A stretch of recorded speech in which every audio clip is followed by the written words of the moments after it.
I'm very proud and honored to introduce him to all of the Women of World Fuel Services, or as we call ourselves, WOW. And Master Creed, I'm very proud and honored to introduce WOW to you. Master Creed is a 6th-degree black belt, Director of Operations at Karate America, Pembroke Pines. My son's teacher had referred him to me about 4 years back. He has helped my son improve his focus, attention, self-confidence, and inspired me and my husband to join Taekwondo as well. Going to his school for over the last 4+ years, we got fitter, and most importantly, I learned the magic of the word, yes, I can. He masters teaching kids and adults physical and mental wellness and can make a lifetime of an impact in a very short duration. I'm very thankful to him that he kindly agreed to come speak to us today. So thank you, Master Creed, and over to you. All right. Can I just, hi, I'm sorry to interrupt, but just to make it more efficient or effective, if everyone can maybe turn it on to your speaker view if you don't have it, right? So that way he kind of comes in full frame. And then if we can just mute so that way we don't have any interruptions while he's walking through it. So apologize for the interruption. No, it's all good. That's absolutely perfect. And if you want to do the speaker view, if you want to spotlight me, you can. That way, if anybody does have feedback, it's okay. Hi, everybody. My name is Master Robert Creed. I've been doing martial arts for over 25 years. And I wanted to let you know what it's about. Martial arts is about empowerment. And thank you, Ms. Roy, for that beautiful introduction. What we do is we build the inside so you can defend the outside. So today what I'd love to do is I'd like to share a few stories with you, tell you how to be mindful, how the wellness approach from the inside out, and also that empowerment principle of that yes I can, okay? So we're gonna do some breathing exercises. At the end, I'll show you how to make a good punch and how to make a good kick, if you'd like. Okay, that way if you ever have to defend yourself to create time and space, you know exactly how to. But let me give you a quick story about leadership. When I was 3 years old, my parents got divorced, and my father, he had moved away. And this is the earliest memory that I can remember. My brother was 8 years old. He's 5 years older than me. And my father used to firemen's carry me up the stairs. We lived in Alabama in a 3-level place. The bottom was a basement, and then it had 2 other levels of living. And we would hang out in the basement, and then it was time for bed. We would go upstairs, and my father would put me in fireman's carry, and he would carry me to bed. So after my dad had moved out, my brother, being 8 years old, he said, okay, it's time for bed. And he fireman's carried me and put me on his back. He got up about 2 steps, and he fell down. And then he got up to about 2 more steps, and he fell down. And he got about 2 more steps, and he fell down. Now, thank God he didn't fall down the stairs, but I learned a lesson about leadership real fast. The lesson I learned about leadership is sometimes you're the person carrying somebody, and sometimes you're the person that's being carried. And right now, during this situation, we all have to kind of carry each other because there's strength in synergy. There's strength in togetherness. And if we're mindful of other people and we're empathetic of other people, together we can always go further. Remember, we can go far by ourselves, but if we want to go further, we need a team. So this WOW group right here, I can tell is a wonderful team. I hope you guys encourage each other, stay in real close contact with each other. As Viktor Frankl said in that famous book, Man's Search for Meaning, you always have a choice in how you respond to things. Even when all your other choices have been taken away, there's freedom in the response, okay? So the first level of mindfulness is we have to be able to breathe. So wherever you are, if you want to sit down, if you want to stand up, whatever you want to do, most of the time we breathe in shallow. We really want to breathe in deep. So I want you to focus on your stomach when you take a breath. Really get down into your core when you take that deep breath in. Totally expand your lungs, okay? So from here, let's all breathe in. And breathe out.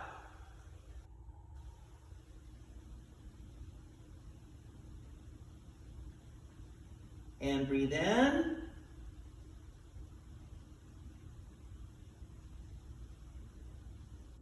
And breathe out.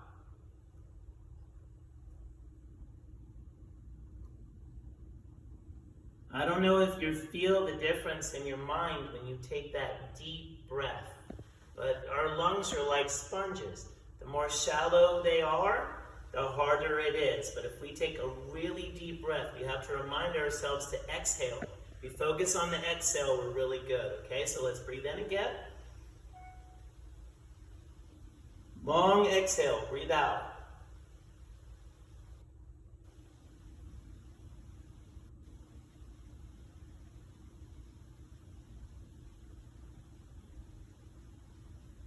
Now I want you to do one thing as you breathe now. There's been somebody who has frustrated you or angered you, I'm sure, in the past week, maybe in the past month. What I want you to do is, as you breathe in, I want you to focus on a memory that you have with that person that is positive. That's how we're mindful in this regard. We're mindful in this regard of somebody, like let's say my spouse has bothered me, or my children have bothered me during this quarantine. I don't know if any of you, but we're experiencing frustration with our children from time to time, right? So what we're going to do is we're going to focus when we breathe on a memory of them or a story of them or something that made us feel really good. And then we're going to hold our breath for about 5 seconds, and then when we exhale, we're going to release any of that frustration that we have. Okay? So let's breathe in. Hold it. And breathe out. Good. Now, who feels more relaxed right now than when they started? Anybody? Okay, there are a couple of reasons why you feel ultra relaxed right now. Number one, the first reason you feel super relaxed is because you've oxygenated your entire system. The second way you feel relaxed is because you've had that emotional release and you're mindful about what's going on right now because your breath and your physical movement are all kind of tied in together. Now, I do believe that the secret of staying strong, staying healthy, and also staying mindful and making sure that we dismiss any type of storm that's inside of our head is to be flexible. And the body and the mind and the spirit are kind of in unison. So what we're going to do right now is we're going to stretch our body, because I do believe that when we stretch our body, that really is the fountain of youth, okay? Inflammation, and a decrease of movement causes us to get older faster, okay? Not chronologically, but with our physiology, all right? So one of the things that we do is every day we do something that we call a daily dozen. It's a dozen stretches. It was from somebody who was a pioneer in martial arts and Taekwondo. His name was Jun Ri, and there's 12 of them, okay? The last two we would normally do with a partner, so today we're going to do 1 through 10 of them. So if you would like to, you can observe if you'd like, but I'd rather you stretch. If you can find an area to spread out a little bit in, because it will involve our legs, okay? We're going to stretch our legs, stretch our back.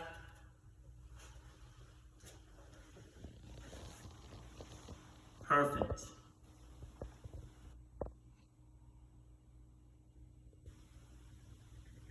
Good. Okay, so let's take our right leg and put our right leg out.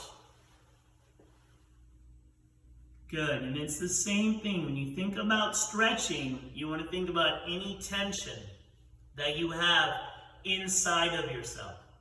Spiritual, mental, emotional, or physical. You want to tie it all in together. So hands up, that deep breath in again. And out.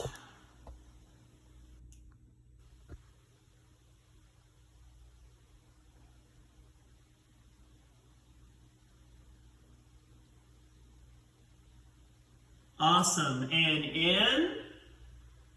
Now focus on any tension that you might have. And out. Any tension.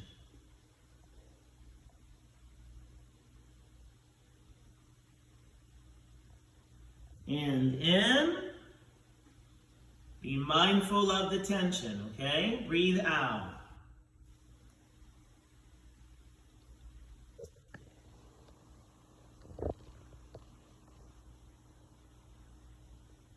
And breathe in. Push it down. And let's change our leg, other leg. Good. If you notice now, you should feel the next level of relaxation because now you're releasing physical tension in your body. First, it was the deep breaths, and now it's the physical release. Any lactic acid that you might have in your joints or inside of your muscles from development right now, from you going and doing anything cardiovascular intensive or anything of that nature, you're releasing it all right now. You're balancing out in the body, okay? Breathe in. And breathe out.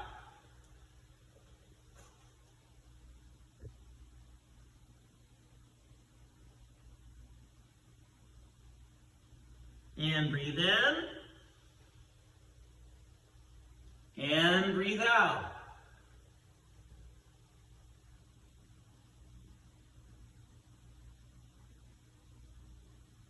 And breathe in.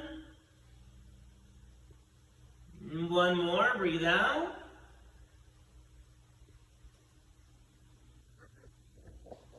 And breathe in. Good, and now both legs in front of you. You guys are doing great. You should be mindful of how you feel right now. And anytime you feel tension, do the breathing techniques. Anytime you feel tension with another person, make sure that in your mind you visualize of a great time that you have with them. And then it'll help you feel empathy towards them. And it'll make it so much easier to deal with any type of conflict resolution. So now our feet are together, we're going to do the same thing, okay? And there's different levels of flexibility, and that's okay. We always talk about, just like at work, just like at home, just like in education, just like in relationships. The more we do, the more we can do. And the less we do, the less we can do. So don't worry about your level of flexibility right now. Think about how you want to be in the future. Visualize how you'd like to be. So breathe in. And breathe out. Try to keep your legs flat if you can.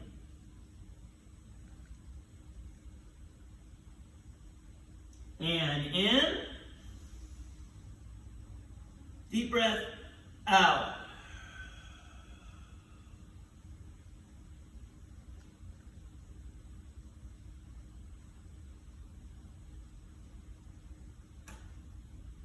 And in. One more out.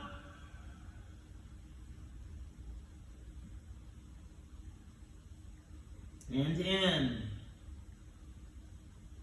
Wonderful. Okay, so now we're going to go into a straddle, okay, with our legs.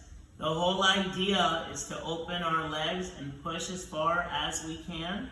Okay, then we're going to go down and we're going to touch our toes. So let's open our legs here. Our hands are behind our back, and we're going to push.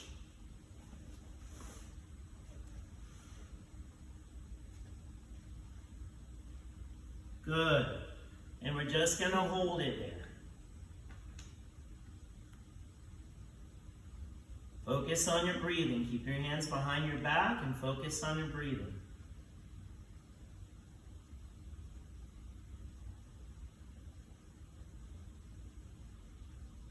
Good, and push out some more. And focus on your breathing.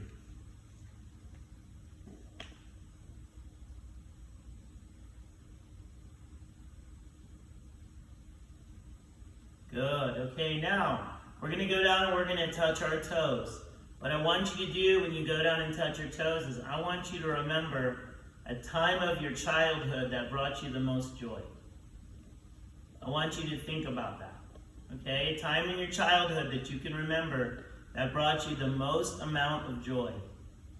The most amount of joy. Because our childhood is a short duration of our life, but it's really our true north. It's our guiding principle of the rest of our life. That's why those 3 words that Miss Royce said in the beginning, the yes I can, if there's one thing you should give your child, it's yes I can.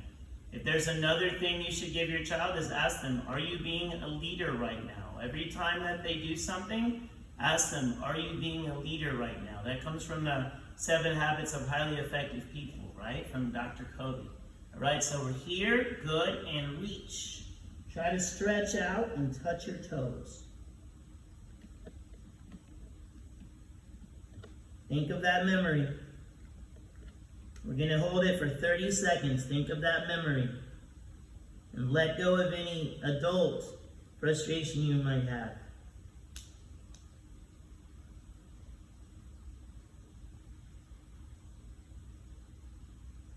Good, perfect. Close up your legs.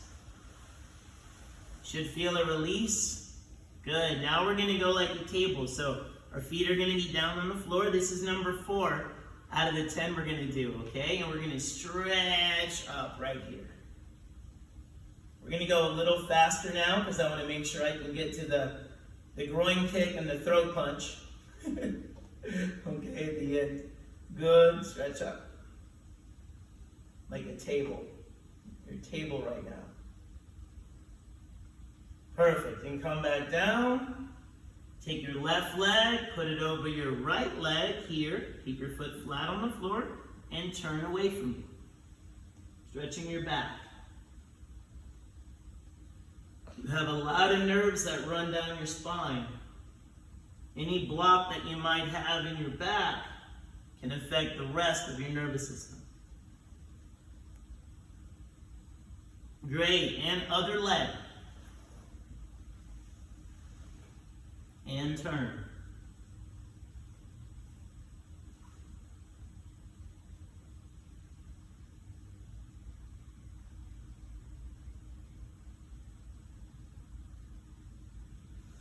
Perfect. And down on your stomach.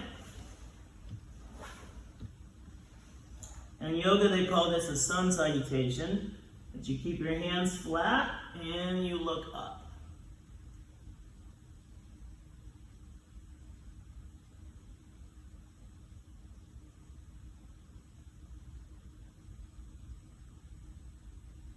Good. Now you're going to grab your heels if you can. And you're going to stretch up again.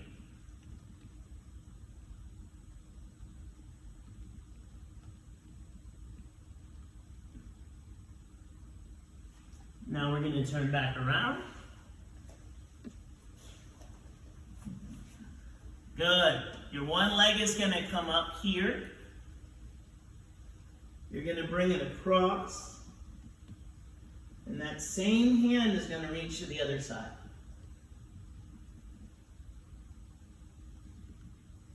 Once again, we're stretching our back. Trying to release tension anywhere it could be blocked, physically. Good. And change legs. Other leg. Same thing. Across. And reach.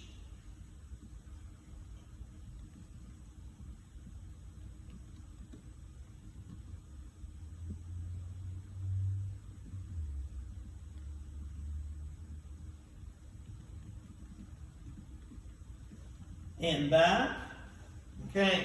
Now we're going to take our legs and we're going to bring our legs as far over my head as I can. Now you want to make sure that you don't put any pressure on the side of your neck. If you have any type of neck injury, be very, very careful on this one. But I'm going to come here and I'm going to bring this over.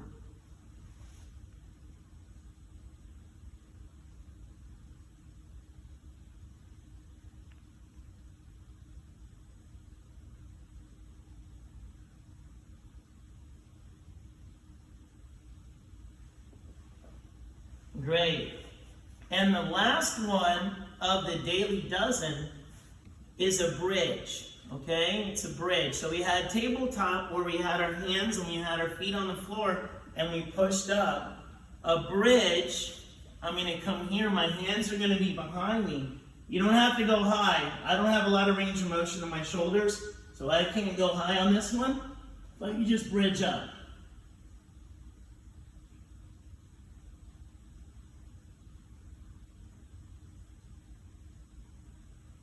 Okay, and back down. Good. And one more stretch that I like to do is the butterfly stretch. So your feet are together, you pull them into you, and you shake up and down with your legs. We use this in martial arts a lot. Good, and then we breathe in, You're going to push your knees down with your elbows and bring your nose to your toes, your head down and out.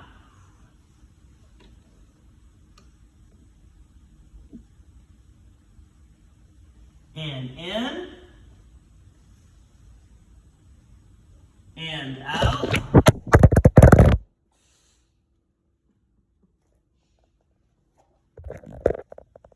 And in. And one more time, out. Okay, so that is the way that you would get rid of any physical block you might have.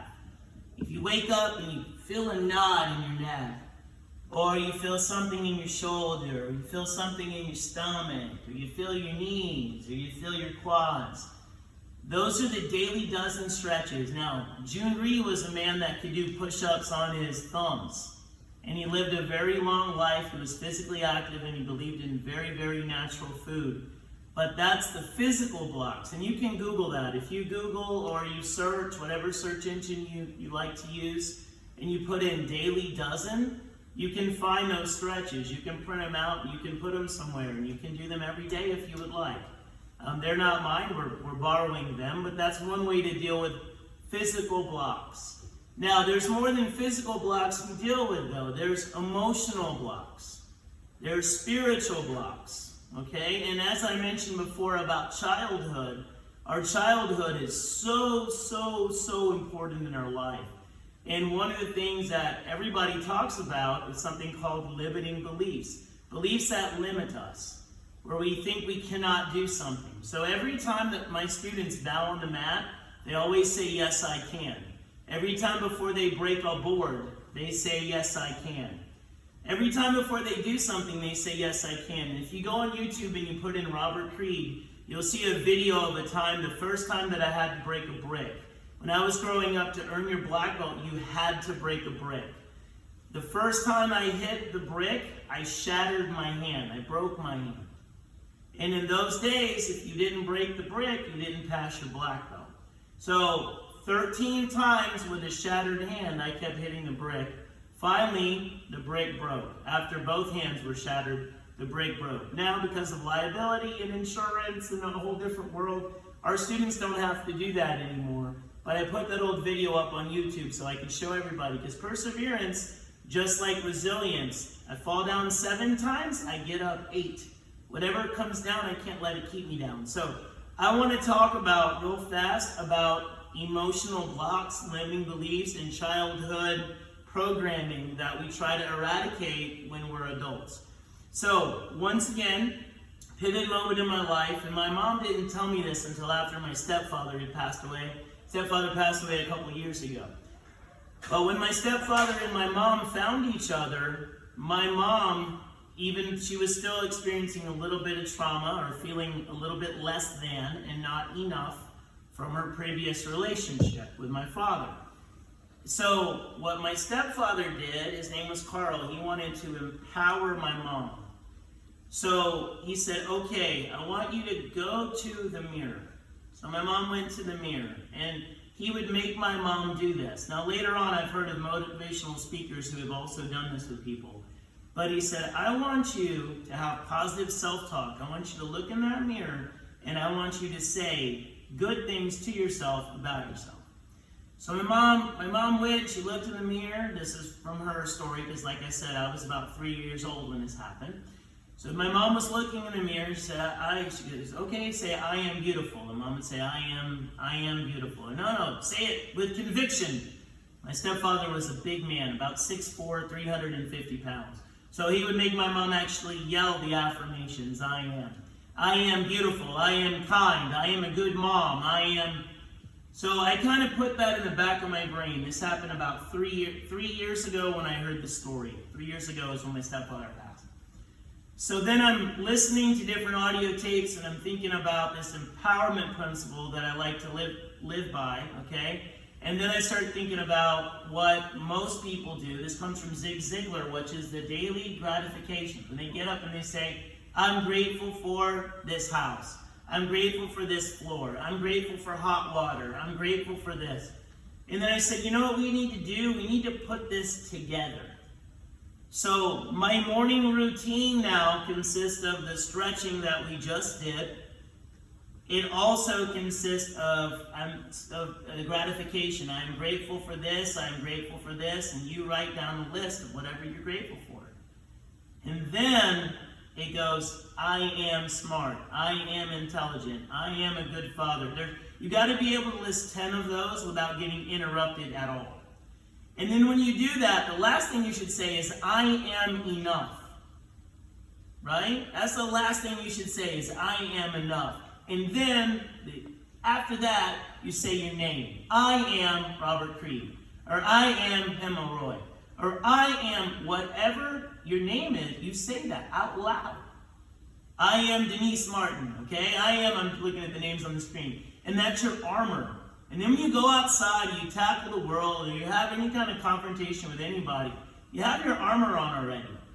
You didn't get up and look at your phone first thing in the morning, and then wake up by accident, not be mindful in the morning, and then go, okay, look at my phone, oh, I got all these emails, oh, now my kids are screaming, oh, now this is happening.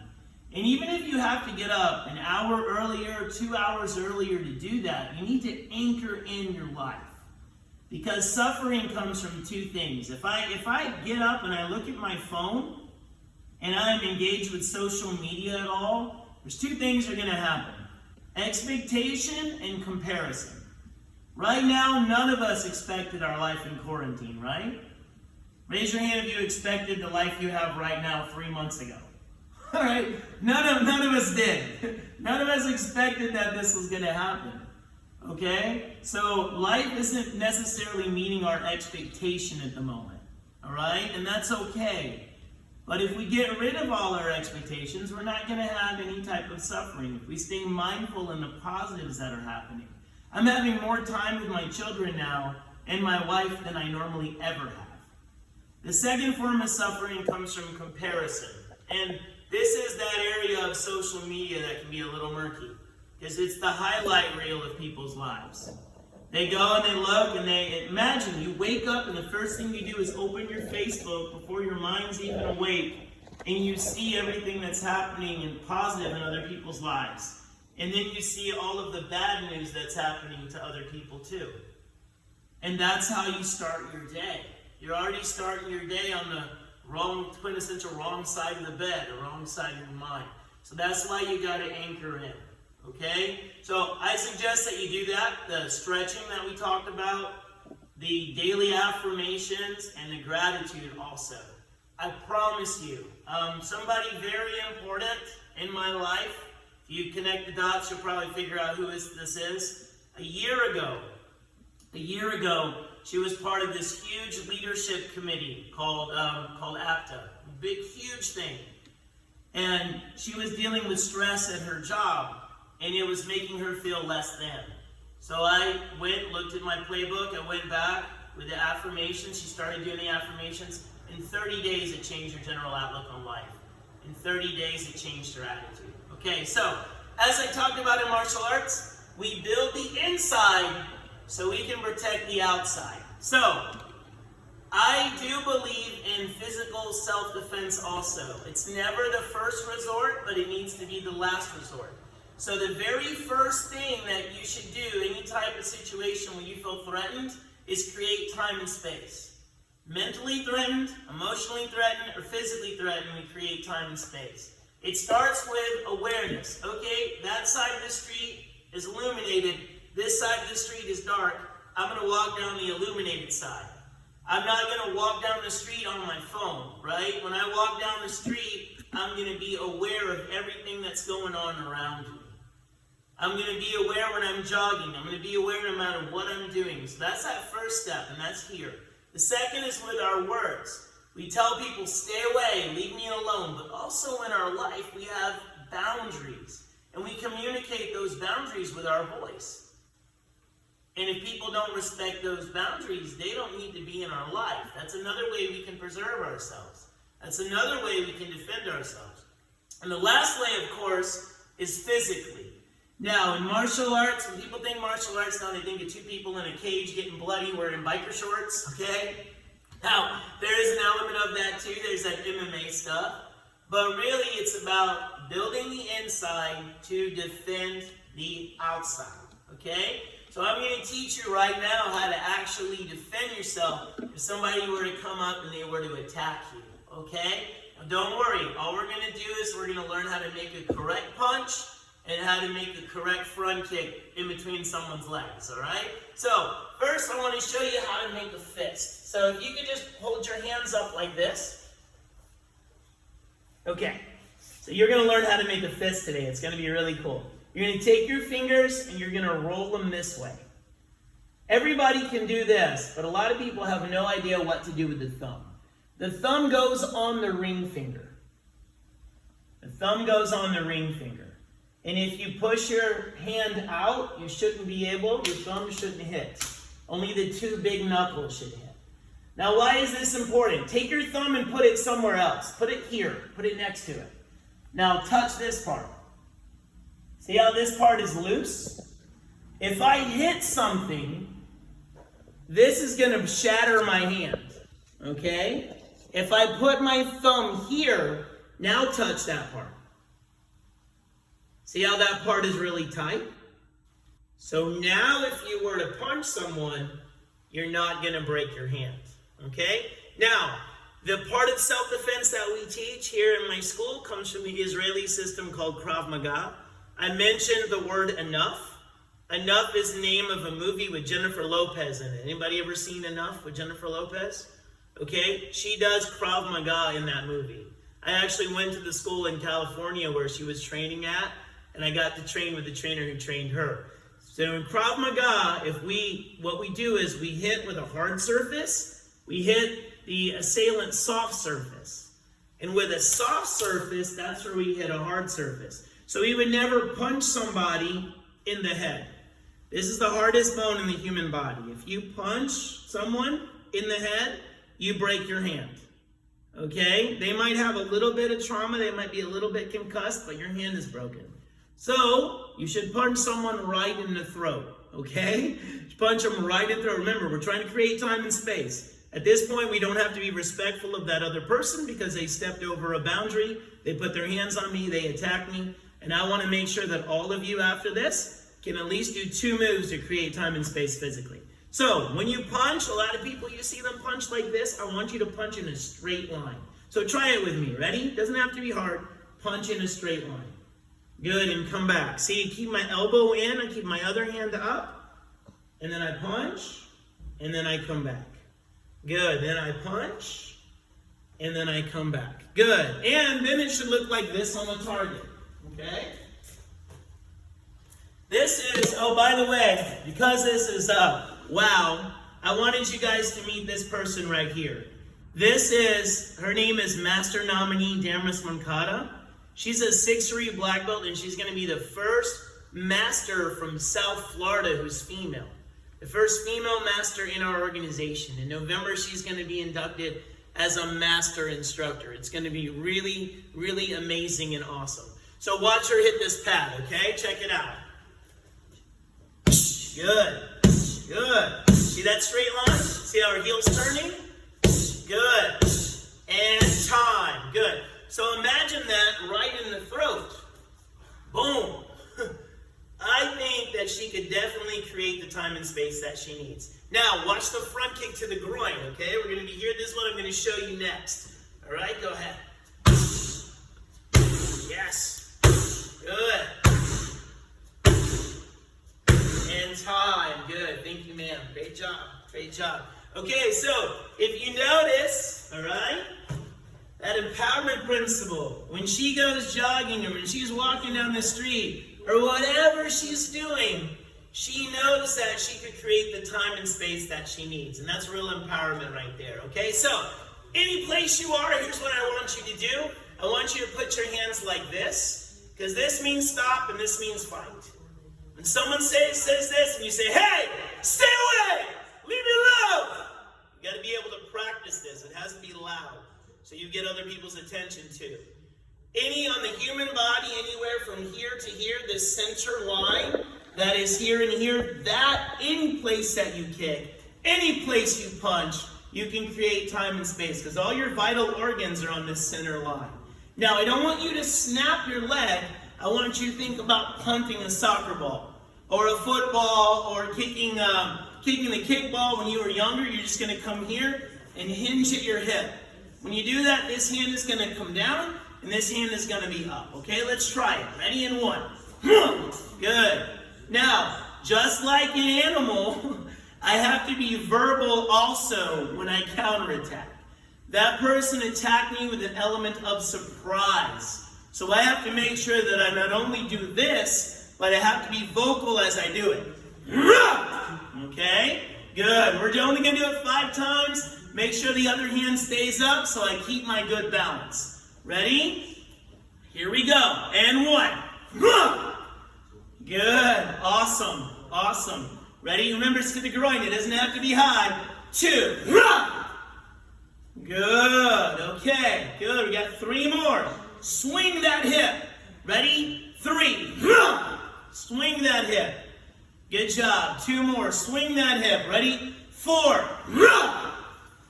Good. Good. 1 more. Ready? Swing that hip. And 5. All right. Excellent. So imagine that throat punch. Imagine that kick. You would kick someone in the groin. You would punch them in the throat. Definitely physically, you could do whatever you had to do to get away. All right? So we're doing Zoom right now. We're doing all our lessons kind of via Zoom.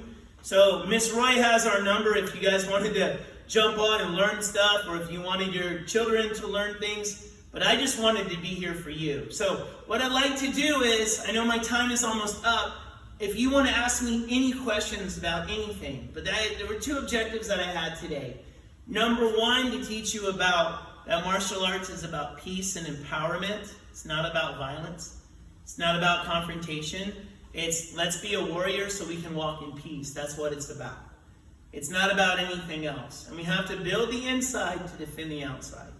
The second part that I wanted to make sure that you understood is you are enough. There's only one of you. Your fingerprints are only yours. No one else has the same fingerprints that you have. You're made for a purpose. You're made for a reason. And remember, no matter what we go through, just like Viktor Frankl said, if you haven't read the book, Man's Search for Meaning, okay, it's a very, very good book. It's about a Holocaust survivor. And everybody around him was perishing, and he wasn't, because he had a choice in the way that he responded. And he understood. He was a psychologist that went through it. So he understood the connection with the mind and the body and the spirit. Those 3 things connecting. And that's why you have to ground yourself every morning with those 3 things. Okay? Thank you. If you have any questions, just ask me a question. Unmute yourself and ask me. I hope you enjoyed it. I hope you have takeaways. I want you to write down some takeaways on what you thought about after. Okay? I'd love to hear it. So, do you guys have any questions for me? You ladies have any questions? It doesn't show what I wrote here. Yes, I can. That's right. That's right. Yes, I can. My daughters say this too.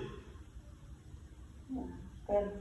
I had a question. I didn't get the name of the book that you mentioned just now about the Holocaust survivor. Oh, yes. Viktor Frankl. It's called Man's Search for Meaning. It's one of my favorite books. And it anytime you're going through anything, it's a great book, because the main premise of the book, though, is we can always choose the way that we respond. I also like Dan Millman. He wrote a book called The Way of the Peaceful Warrior. Dan Millman's a great author, and what his whole book was, if you live in the future, it's not good. If you live in the past, it's not good. There's a gift in the present. So, he has the whole book kind of is talking about that. But that's also a really good book. That's by a man named Dan Millman. That helped me at a time when my whole life was changing, when my first daughter was born. Her name is Victoria. I went from having certain choices in my life, and then my life was very different because I had a kid, and I went through some anxiety that I had never had to deal with before. So I found that book from Dan Millman, The Way of the Peaceful Warrior, and it kind of helped me too with that. Thank you for your question. I hope you enjoy those books. If you read them, I think you really will. And I just want to say Mansur Swimming is awesome. I love it. Do you? Yeah, there you have it. You just held it up. Cool. Okay. Any other questions? Okay. All right. It's been my pleasure. You guys can Thank you jump so on with much. us virtually if you want, or if anytime you want me to come and talk to you, speak to you, or if you know anybody else that needs me, let me know. Miss Roy has all of my information, okay? Thank you very much. Stay empowered. Thank you. Stay empowered. You're welcome. You're welcome. Thank you. Bye-bye. Enjoy the guided meditation. Thank you.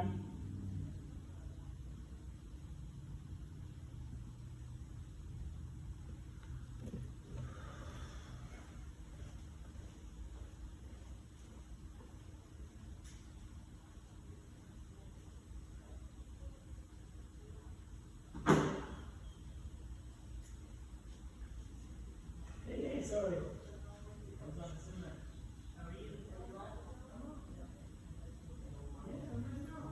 Get some AC. What's that? I think so too. I heard there's a lot of women on there. There was like 300 invite, there was like 30, but it's good. I think they recorded it, they'll share it. If you get 10%, it's better than nothing. Usually you get